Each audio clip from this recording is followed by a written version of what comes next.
त्या ठिकाणी उद्योग व्यवसाय करत असताना उद्योग व्यवसायातून समाजाची बांधिलकी जपण्याचं काम देखील सुरवसे परिवार त्या ठिकाणी करतोय। आणि या समाजाची बांधिलकी जपत असताना ते ऋणानुबंध हे व्यवसायातून त्या ठिकाणी वृद्धीत होतात आणि वृद्धीत झाल्यानंतर व्यवसाय देखील त्या ठिकाणी वाढीस लागतो। हा अनुभव या सुरवसे कुटुंबाकडे बघितल्यानंतर आपल्याला येतो। सातत्यानं त्या ठिकाणी व्यंकटनाना निवडणूक लागल्यावर 2 महिने ही त्या ठिकाणी माझ्या बरोबरच माढा तालुक्यात असायची आणि सोबत त्या ठिकाणी कुठेही गेलं तरी माझ्या सोबत असायचे आणि प्रचाराची धुरा असेल, नेमकं गावात कुठं काय बिघडलंय, कोणाची गाडी घ्यायला लागती, नेमका रिपोर्ट काय आहे, ही सगळा अचूकपणे मिळायचा। आणि मग तेवढंच बरोबर रात्रीत जाऊन नीट करावं लागायचं आणि पुढची दिशा ठरायची। त्यामुळं प्रामाणिकपणे प्रयत्न करून प्रामाणिकपणे आपल्या सहकार्याला त्या ठिकाणी विधानसभेमध्ये पाठवण्याचं काम त्या सुरवसे कुटुंबाने समस्त गुस्तुस्ते ग्रामस्थांनी केलं। या जिल्हा परिषदच्या माध्यमातून आपण सर्वांनी या आघाडीला निवडून दिलं। आपल्या सगळ्याच्या माध्यमातून यावेळेस सगळ्यात जास्त सदस्य आपले त्या ठिकाणी निवडून आले आणि म्हणून आपण कुठेतरी आज एका या तालुक्यातील परिवर्तनाचा धागा आपण झाला। मग ताईंनी शहरामध्ये परिवर्तन केलं, ग्रामीण भागामध्ये आपण सर्वांनी परिवर्तन केलं आणि या परिवर्तनाच्या मध्ये आपण बघतोय की आता पुढच्या दिशेनं आपल्याला वाटचाल करत असताना या विकाट सिमेंटच्या माध्यमातून जशी मजबूत इमारत उभा राहणार आहे तशी आपल्या सगळ्याला आता विकासाची इमारत देखील आता पुढच्या काळामध्ये उभा करायची आहे। आणि मग आपल्या भागातले पांदन रस्त्याचा आत्ताच एक क्लस्टर त्या ठिकाणी मंजूर झालाय। जवळपास आपल्या 3 गावात मिळून 25 किलोमीटर 4.25 कोटी रुपयाचा पांदन रस्त्याचा बापू आता काम मंजूर झालंय। आता मोजणीला काही आपल्याकडे लोक आले असतील, काही मोजणी चालू आहे।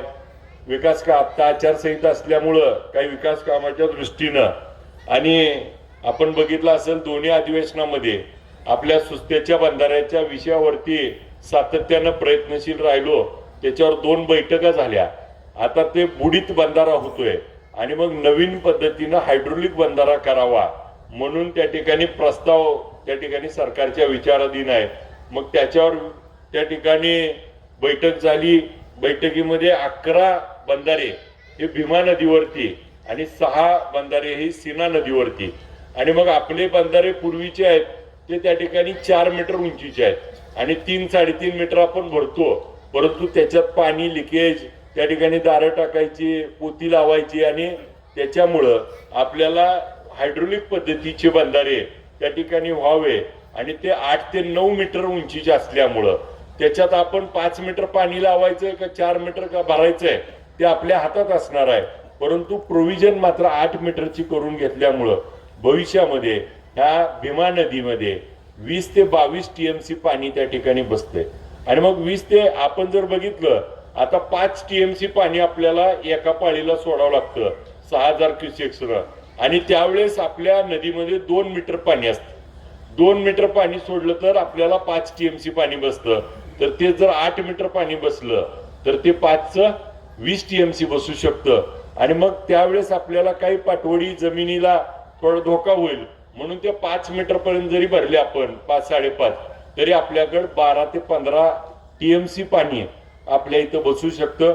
सीना नदीमध्ये ते 6 ते 7 TMC पाणी बसेल। आज जर आपण बघितलं एक धरण बांधायचं म्हणलं 2 TMCचं तर आता आपल्याला खर्च येतो भूसंपादनासहित 12,000 कोटी रुपये। आत्ताच विदर्भामध्ये एक धरण बांधलं 2.25 TMCचं आणि त्याला खर्च आला 12,000 कोटी।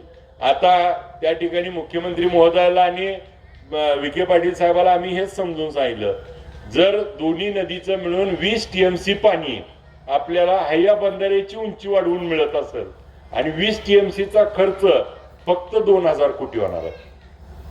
म्हणजे ते हायड्रोलिक पद्धतीचे बंधारे त्याच्यावरनं ब्रिजेस आणि इकडे तिकडे जाणारा रस्ता अशा पद्धतीचा प्रस्ताव त्यांनी अंशतः मान्यता दिली. त्यामुळं त्याची सर्वे झाला आणि मग आपल्या नदीमध्ये नेमके बंधारे किती बसतात तर आता त्यांचा सर्वे झाला 11 बंधारे बसतात आणि मग 11 बंधारे बसल्यामुळं त्या ठिकाणी आपल्या नदीतलं पाणी आढळ. भविष्यामध्ये आज आपल्याला माहिती आहे या वेळेचं पाणी सोडताना किती त्रास झाला. आज आपण नदी काठावर अवलंबून आहे. आज लाईटची काय अवस्था आहे.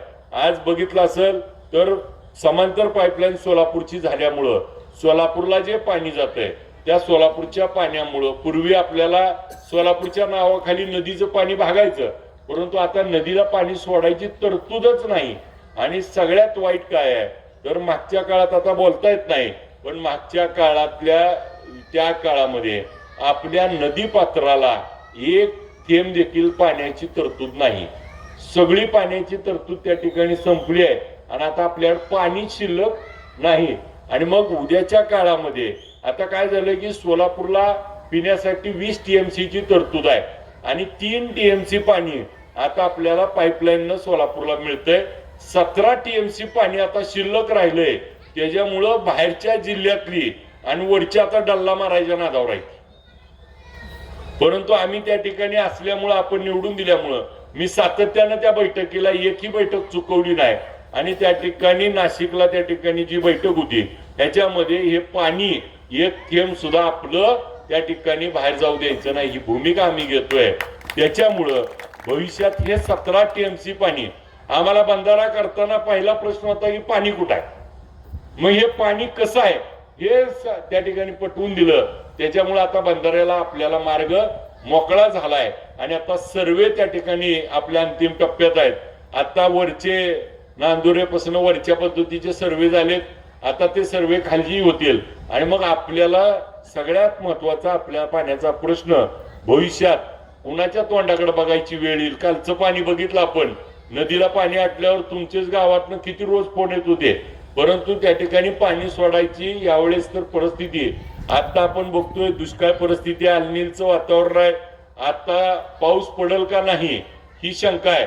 आज आता आपण तारीख आज 13 मेला पाऊस पडत होता. 1 महिना पाऊस आज त्या ठिकाणी लेट झालाय आणि पाऊस नाही पडला तर आपल्या शेतकऱ्याचं आणि आपल्या भागाचं खूप मोठं नुकसान होणार आहे.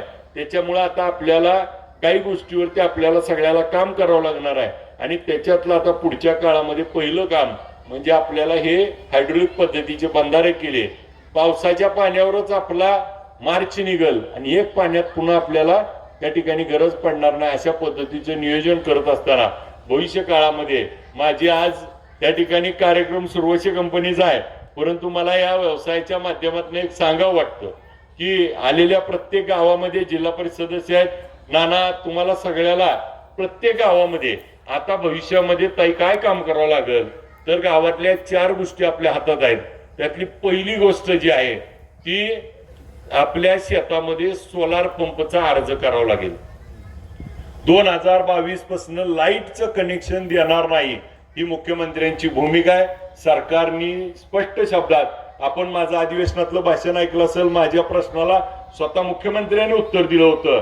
तारांकित प्रश्नाला मुख्यमंत्र्यांनी सांगितलं आम्ही लाईट कनेक्शन देणार नाही आणि त्यामुळं आपल्याला लाईट कनेक्शन मिळणार नाही. आणि मग आपल्या डीपीची मागणी आहे. ऍडिशनल डीपी साठी आपल्याकडे डीपीवर लोडच नाही. ऍडिशनल डीपी देऊ शकतो कसा आम्ही तर आपल्याला त्याच्या माध्यमातून जी आपली वरची शेत आहेत जी नदी आणि याचा विचार करता सगळ्यांनी आपल्याला सोलारला अर्ज करावा लागतील. मग 5चा 7.5चा जो सोलार मिळेल तो बसवून घ्यावा लागेल.